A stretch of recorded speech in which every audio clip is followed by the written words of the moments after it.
Rádio Bandeirantes. Jornal Gente. Esta meia hora do Jornal da Bandeirantes, gente, é um oferecimento de Alivium. Alivium alivia as dores de forma rápida e eficaz para curtir os bons momentos. Se persistirem os sintomas, o médico deverá ser consultado. Bom dia, já de volta e topando com essa notícia que a Fernanda Albino está nos trazendo, dessas modificações nas exigências aos passageiros. Sem um tempo para adaptação, nada, né? Sem gente para informar. Então, esse é o problema principal. Mas semana passada teve um treino, viu, Zé? Os auditores fiscais fizeram greve, aí o pessoal já treinou a ficar na fila. Tá todo mundo musculoso hoje em dia, a perna boa, você entendeu? Olha, dá para entender que se queira, né, endurecer. Porque, afinal de contas, estamos às vésperas de um evento, um dos mais importantes do mundo, né, que é a Olimpíada. Mas não pode também penalizar o passageiro. É tratar todo mundo como terrorista, né? O argumento da segurança é muito difícil de ser rebatido, né? Se os agentes de segurança do aeroporto dizem aos passageiros, olha, nós precisamos que você tire o seu notebook da mala, nós vamos revistá-lo mesmo que o detector de metal indique que sua passagem está liberada, é difícil de rebater esse argumento, né? Porque se amanhã acontecer alguma coisa, alguém vai dizer, olha, mas nós tentamos tornar a fiscalização mais rigorosa lá atrás e vocês reclamaram. Agora, não dá para fazer simplesmente assim, né? A regra é essa, cumpram. Não tem gente das empresas aéreas para fazer o resgate dos passageiros na fila. Estava vendo o relato aqui de alguns passageiros. Você tem na fila, lá atrás, um sujeito que vai embarcar daqui 15 minutos e na frente um que vai embarcar daqui 1h30. As empresas aéreas precisam ajudar também o passageiro a se adaptar nesse momento, né? Mas assim, alguém estabelece a regra e fala, ó, agora é assim. E numa segunda-feira, toda segunda-feira, lá na TV a gente mostra às 6 da manhã a câmera da Washington Luiz, o acesso ao túnel Paulo Altran. Toda segunda-feira tem congestionamento já às 6 da manhã. Eu acho que é um dos dias de maior movimento do aeroporto. Segunda-feira de manhã e sexta-feira à tarde são movimentos de pico no aeroporto de São Paulo e em Congonhas. Podiam ter feito uma coisa mais suave, né? Seria tão fácil resolver isso, é só colocar um funcionário na fila para ir separando os passageiros que têm mais urgência, né? Zé, deixa eu contrariar, eu não concordo com a posição de vocês, eu vou dizer por quê.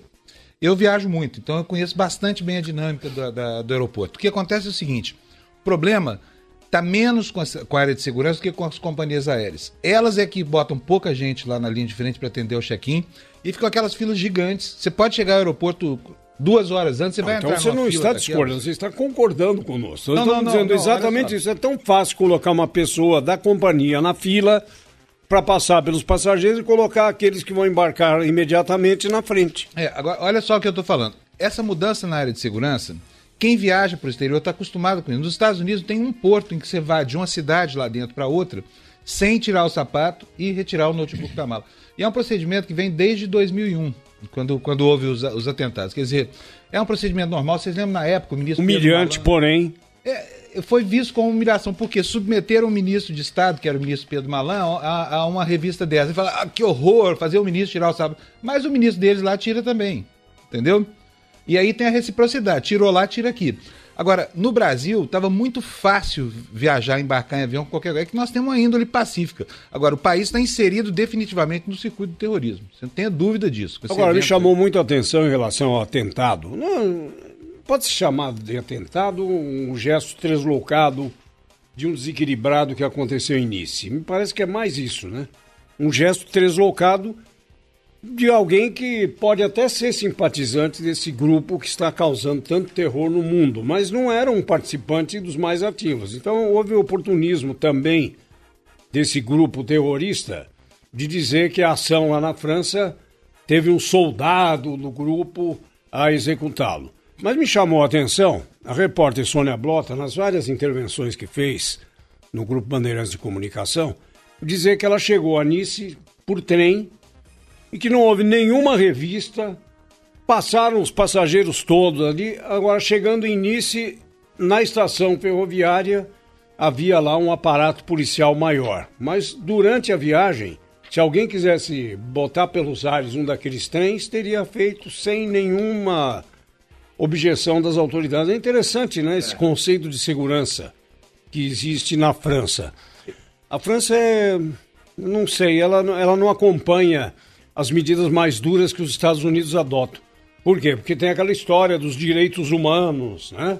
Como as garantias individuais, não podemos, né, afetar, e vai morrendo gente enquanto isso. E na Europa tem um detalhe, né? Porque a Europa é um continente que virou um grande país no tal do espaço Schengen lá, que é a integração efetiva de quase todos os países lá, dos 27 países, onde você transita sem ter que mostrar documentos. Então você entrou por Portugal na Europa, você vai onde você quiser, exceto na Inglaterra, né, que não faz parte do espaço Schengen.